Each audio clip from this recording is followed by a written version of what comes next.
Bonjour mes amis, alors aujourd'hui c'est le 14 juillet, donc j'enregistre le jour de la fête nationale de France, française, et donc je voulais souhaiter à tous mes amis français une joyeuse fête nationale, qu'on appelle ici Bastille Day, parce que bon, le 14 juillet c'est la prise de la Bastille, c'est logique. Alors j'espère que vous avez passé une bonne journée en famille, vous avez vu des feux d'artifice qui étaient très jolis, et que vous avez eu un beau défilé militaire. Alors avec du matériel qui n'est pas encore parti en Ukraine, je pense que il vous en reste encore un petit peu. Et voilà, comme on dit, quand on aime, on ne compte pas. Voilà. Alors aujourd'hui, pourquoi j'enregistre le 14 juillet aussi? Parce que il y a 24 heures, en moins de 24 heures, on a reçu une nouvelle absolument choquante. Une tentative d'assassinat sur la personne de Donald Trump, l'ancien président des États-Unis, qui est candidat à la présidence. Là, cette année. Hein. Je vous rappelle que nous sommes aux États-Unis en année électorale. Alors, je sais bien que vous avez passé en France un cycle électoral assez intense, qui n'est pas terminé d'ailleurs, puisque vous n'avez toujours pas de gouvernement nommé, puisque vous n'avez pas de majorité absolue au gouvernement, au Parlement pour le moment. Donc bon, tout ça c'est en suspens. Mais je vais revenir un petit peu sur les États-Unis. Alors, après le choc légitime, on a besoin d'explications.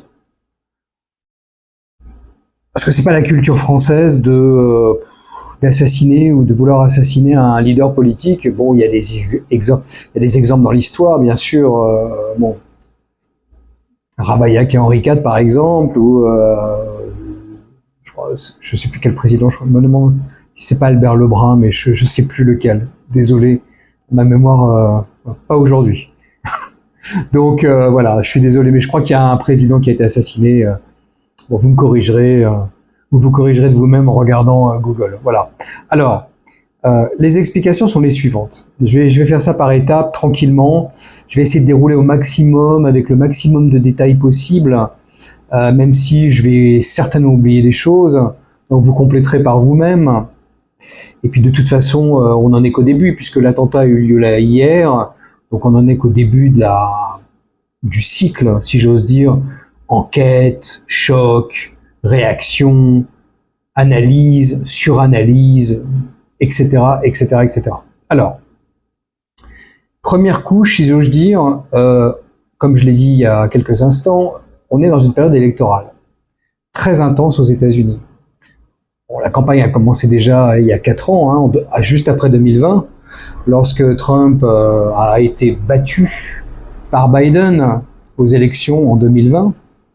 Je mets battu entre guillemets parce que bon, on a énormément de doutes sur la validité des élections en 2020, et je vais vous expliquer pourquoi après, à la lumière de ce qui se passe aujourd'hui. Alors, pourquoi je dis que c'est une période troublée? Je dirais même que c'est une période électorale violente. Pourquoi? Parce que Trump, depuis 2016, en fait depuis qu'il s'est annoncé candidat, lorsqu'il a été candidat en 2016 avant d'être élu en 2017, bon, on a considéré que Trump c'était Hitler, c'était Satan, enfin Orange Man is bad, enfin bon, tous ces trucs-là. Donc on a hitlérisé Trump à un tel niveau qu'en fait, beaucoup de gens pensent vraiment que c'est le diable en personne. Bon. Ensuite, bon, tout ça, c'est les médias qui ont fait ça. Les démocrates ont aussi intenté des procès après 2020 à Trump, des procès de différentes magnitudes, de différentes qualités, sur différents plans juridiques, que ce soit fédéral, de l'État, sur une erreur comptable à New York, ou alors comment on appelle ça, une tentative de corrompre les élections, notamment à partir du 6 janvier. Bon, tout ça, c'est comment dire, ce sont des griefs qu'on lui reproche depuis 4 ans, et il se bat, et il a engagé énormément d'argent en frais d'avocat, en temps. Donc, tout le temps et l'argent qu'il a consacré à se défendre dans ses procès, il ne les a pas consacrés à sa campagne électorale. Donc tout ça, c'est délibéré. Alors que bon, la plupart des griefs sont complètement idiots, voire inconstitutionnels, et ça j'en parlerai aussi dans quelques minutes. On a même essayé de ne pas l'inscrire sur les bulletins de vote. Donc il y a quelques États qui ont essayé de le faire, et à chaque fois, il a été obligé de faire un procès, et évidemment il a gagné puisque c'est inconstitutionnel. Alors, on voit que ça a été graduel. Là, maintenant, on est arrivé à une tentative d'attentat sur la personne de Trump. Alors, il était... Alors, quand j'ai dit que les gens étaient choqués, il était clair que pour ceux qui l'écoutent depuis un moment, ça ne nous a pas choqué vraiment plus que ça. Pourquoi ? Ça nous a pas en tout cas étonné. Pourquoi ? Parce que lors d'une interview avec Tucker Carlson, l'année dernière, il avait évoqué cette possibilité. Tucker Carlson lui avait posé la question, est-ce que vous craignez un attentat ou une tentative d'assassinat, etc.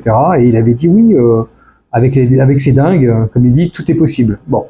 Alors je vous renvoie à mon épisode 19, qui date du 24 août 2023, où j'avais évoqué cela. Voilà. Donc encore une fois, ça fait presque un an. Donc il suffit d'écouter les gens pour comprendre ce qui se passe. Voilà. Donc j'avais pas un an d'avance.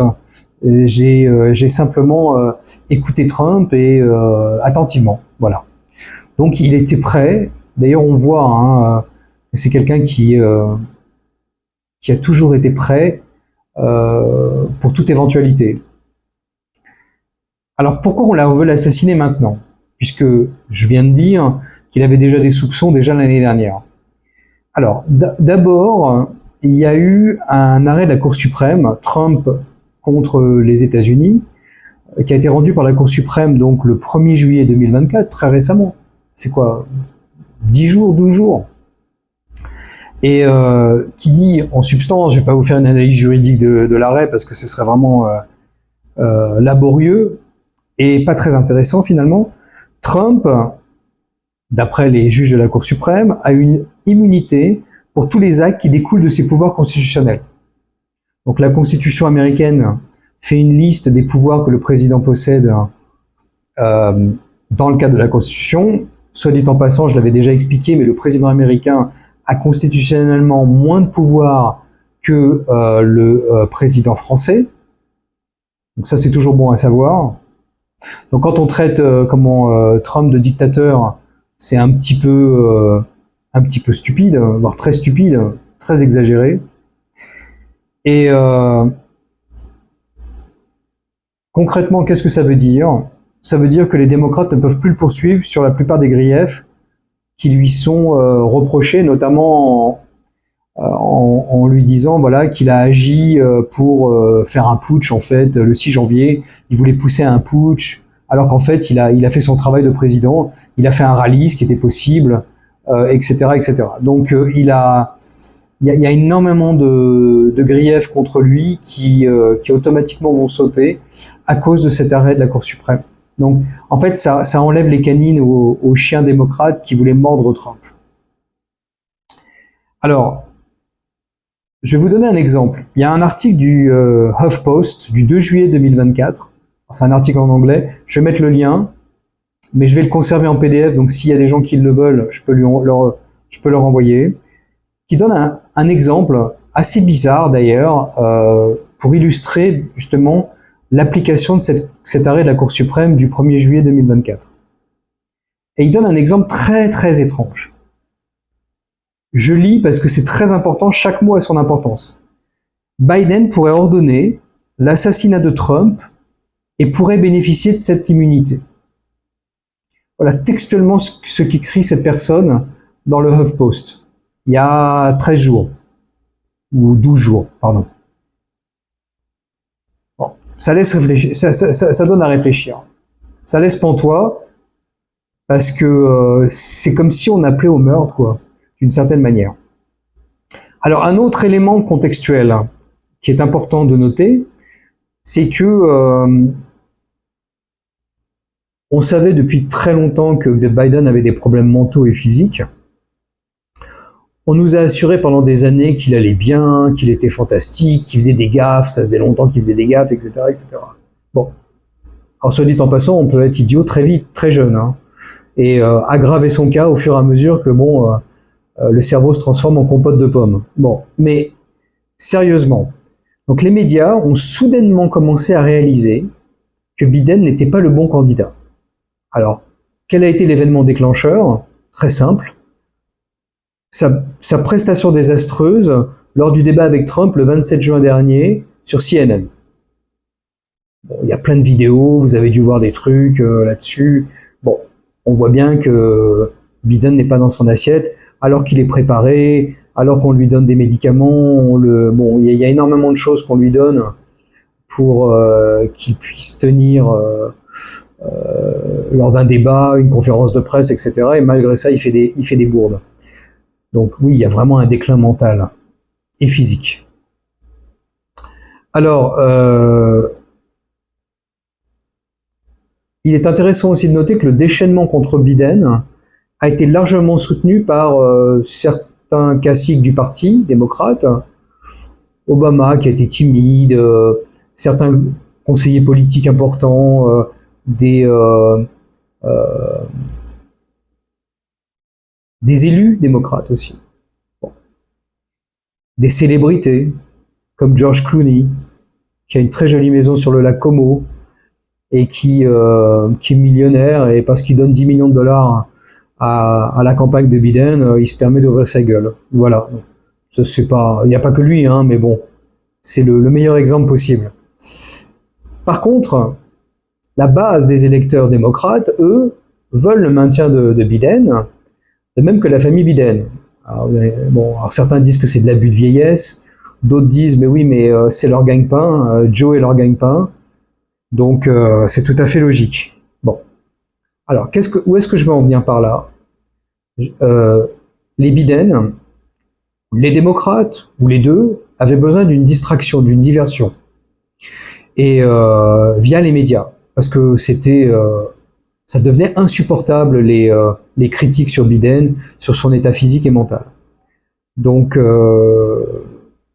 cet attentat est bienvenu pour eux, opportunément. À propos de Biden, il avait même évoqué, quelques jours après son débat désastreux du 27 juin, lors d'une conférence téléphonique avec alors je sais pas si on dit donateurs ou contributeurs au financement de la campagne, qu'il était temps, je cite, il était temps de placer une cible sur Trump. Alors en anglais, bullseye. Bullseye, c'est la cible des différentes couleurs. Bon, vous voyez ce que c'est. Voilà. Donc j'ai mis le mot en anglais pour que vous puissiez comprendre d'où je sors ma traduction de cible. Bon.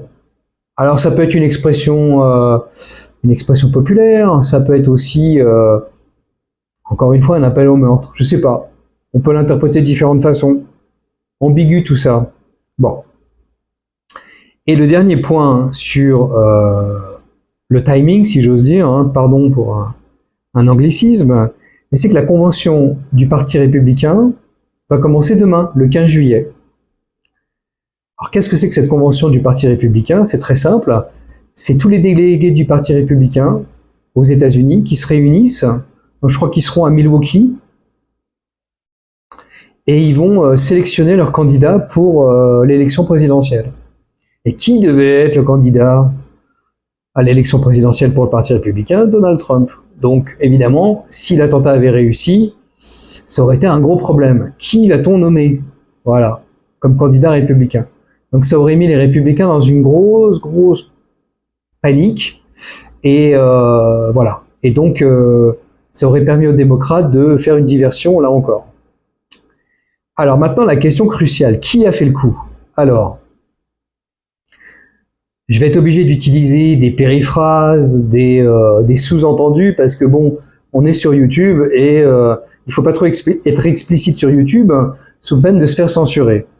Mais vous allez comprendre où je veux en venir de toute façon.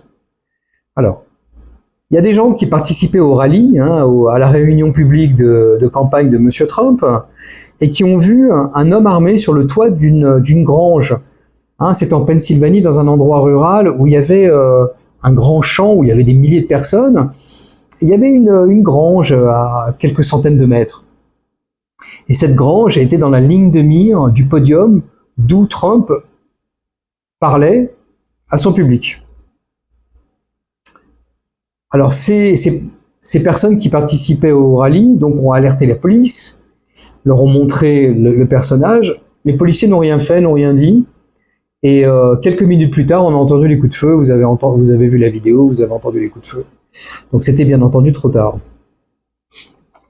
Là encore, pourquoi ne pas faire preuve de précaution supplémentaire et d'écouter les gens et éventuellement d'aller vérifier quand plusieurs personnes disent aux flics voilà, il se passe quelque chose. Bon. Alors, il est évident que la sécurité autour de Trump n'a pas fait son travail. Alors, il y a des appels à la démission de la directrice du Secret Service, puisque le Secret Service, pas le service secret, mais en fait, c'est le service de sécurité des présidents. Alors, est-ce qu'on évoque une certaine complicité? On évoque une négligence intentionnelle? On en saura plus lors de l'enquête? Peut-être. À noter que c'est le FBI qui va être en charge de l'enquête, donc ça m'excite moyennement et je m'attends pas à avoir des révélations extraordinaires. Alors l'homme qui a tiré, donc j'en parlerai un petit peu plus, mais l'homme qui a tiré sur Trump a été abattu immédiatement après avoir tiré quelques cartouches sur Trump, et notamment cette balle qui lui a percé l'oreille. Parce qu'il avait bougé, parce que s'il n'avait pas bougé, il l'aurait eu en pleine tête. Alors d'après un sniper du Secret Service, là je mets des guillemets parce que bon, je sais pas d'où vient la source, mais j'ai entendu ça, enfin j'ai lu ça quelque part, et je me dois de l'évoquer au cas où ça devenait vérifiable ou c'était vérifié dans le futur. Il aurait vu ce tireur,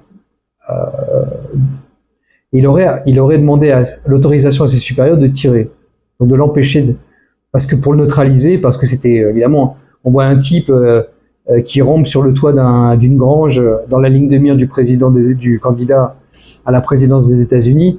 Bon, c'est pas pour aller tirer des pigeons, c'est probablement pour tirer du Trump. Et cet ordre n'est jamais venu de ses supérieurs. Et ça, c'est à vérifier. Je mets des gros guillemets autour de ça pour le moment. Alors ensuite, l'identité du tireur. Qui est le tireur?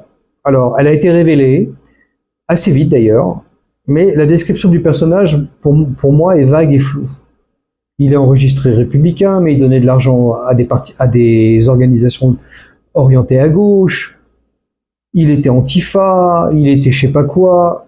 Bon, on va créer toute une narration autour de ce personnage pour essayer de lui coller une étiquette qui va qui va privilégier la thèse du FBI ou alors la thèse du gouvernement ou la thèse des démocrates, etc., etc. Donc là, il faut pas s'attendre à avoir la vérité sur cette personne. Il a même été confirmé, apparemment, là encore, je mets des guillemets, que il avait mis des explosifs dans sa voiture pour faire une voiture piégée. Ça, c'est la méthode iranienne. Donc là encore, on est en train de désigner les Iraniens peut-être dans ce processus. Alors, évidemment, on va dire que c'est un loup solitaire ou pas. Bon, il va y avoir énormément de thèses contradictoires. Bon, encore une fois, il faut être très prudent.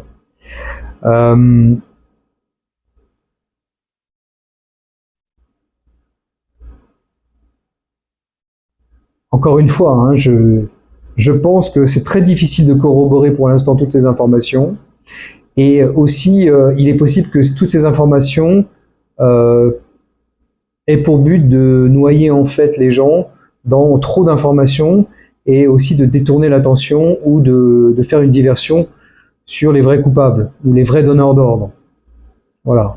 Bon, certains ont évoqué le parallèle entre John Kennedy et Trump. Bon, j'avais fait une vidéo là-dessus, on avait révélé que c'était une agence en 3 lettres qui avait ordonné l'assassinat de Trump. D'ailleurs, ça avait été confirmé par Robert Kennedy Jr., qui est le neveu de JFK, et dont le père, Robert Kennedy, avait lui-même été assassiné alors qu'il était candidat à la présidentielle, en 68, je crois, ou 69, je me souviens plus. Donc, il y a quand même pas mal de similitudes. Bon. Les Américains ont quand même bonne mémoire. Alors, conclusion provisoire, parce qu'évidemment, c'est très tôt pour faire une conclusion définitive, si tant est qu'on soit en mesure de le faire un jour. Alors, le pouvoir en place aux USA ne veut pas de Trump réélu en novembre. Ça, on le sait depuis au moins 4 ans. Donc c'est évident, il n'y a aucun doute là-dessus. Alors, l'état profond, hein, comme on dit, hein, le deep state, ou alors ce qu'on appelle l'état réticulaire, hein, certains souverainistes français utilisent ce terme, qui est, à mon avis, beaucoup plus intéressant, parce que, en fait, réticulaire, ça veut dire réseau.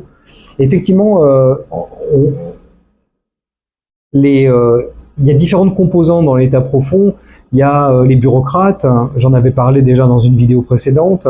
Il y a le monde de la finance, les industriels qui sont intéressés par les contrats publics, notamment dans la défense. Il y a les banquiers. Il y a les finances, bien sûr. Il y a les médias qui vivent justement de tout ça. Il y a beaucoup d'intérêts. Il y a les profs. Il y a les universités qui vivent aussi de l'argent de l'État via les prêts étudiants. Il y a énormément de gens qui vivent grâce à l'État. Il y a les associations d'aide aux migrants, etc., etc. Donc c'est pour ça que le terme réticulaire est beaucoup plus intéressant et beaucoup plus imagé. Et ces gens-là veulent conserver le pouvoir parce que il y a une manne extraordinaire venant des États-Unis. Hein, les budgets américains, le déficit américain est monstrueux, et donc on imprime de la monnaie à n'en plus finir pour justement financer tout ça. Donc il y a beaucoup d'argent en jeu. Tout à l'heure j'ai fait une petite blague sur l'Ukraine, mais les Ukrainiens profitent beaucoup de l'argent américain. Alors il faut souligner aussi le courage de Trump. Hein, on l'a vu, il s'est immédiatement, après la neutralisation du tireur, il s'est levé, il a été entouré par ses gardes du corps, bon, et puis il a fait ce geste, fight, fight, fight, faut se battre, faut se battre, faut se battre, battez-vous, battez-vous, battez-vous. Bon, et voilà, bon, c'est un mec,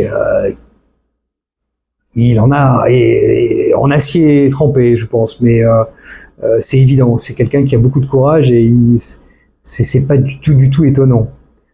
Et il ira à la convention, il l'a confirmé il y a pas longtemps, il ira à la convention et il ne changera pas son agenda qu'il avait prévu déjà de longue date.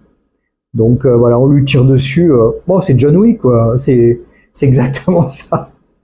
Bon, aussi bizarre que ça puisse paraître, ça c'est quelque chose. C'est une conséquence peut-être inattendue, mais il a eu un soutien extraordinaire de gens comme Elon Musk, qui a dit voilà, maintenant je soutiens officiellement Trump pour l'élection, c'est mon candidat.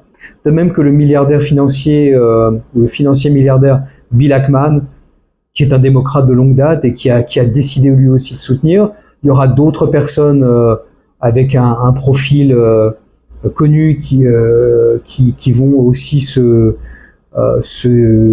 mettre sous cette bannière trumpiste parce que peut-être ça les a fait réfléchir. Alors, est-ce que ça va jouer pour les élections, pour les électeurs? Peut-être. On va voir. C'est une bonne question. Bon, maintenant, moi je pense que si Trump n'est pas élu avec cet événement, c'est qu'il y aura vraiment eu une énorme triche aux élections. Et ça confirmera les suspicions de triche en 2020 que beaucoup de gens ont nié et qui, en fait, sont plus que probables aujourd'hui à la lumière de ce qui s'est passé à l'époque, hein, avec le Covid, les bulletins qu'on mettait dans des boîtes en carton, etc., etc. Et moi, je n'exclus pas la possibilité qu'ils refassent le même coup cette année avec la grippe aviaire aggravée ou quelque chose d'autre. On peut pas savoir. On verra. Peut-être j'ai tort, peut-être j'ai raison, on verra. Mais le problème, c'est que cette tentative d'attentat confirme encore les théories des complotistes. Donc là, les complotistes, ils ont une année fantastique en 2024. Hein. Bon, donc qui Qui a raison, qui a tort? Pour l'instant, c'est les complotistes.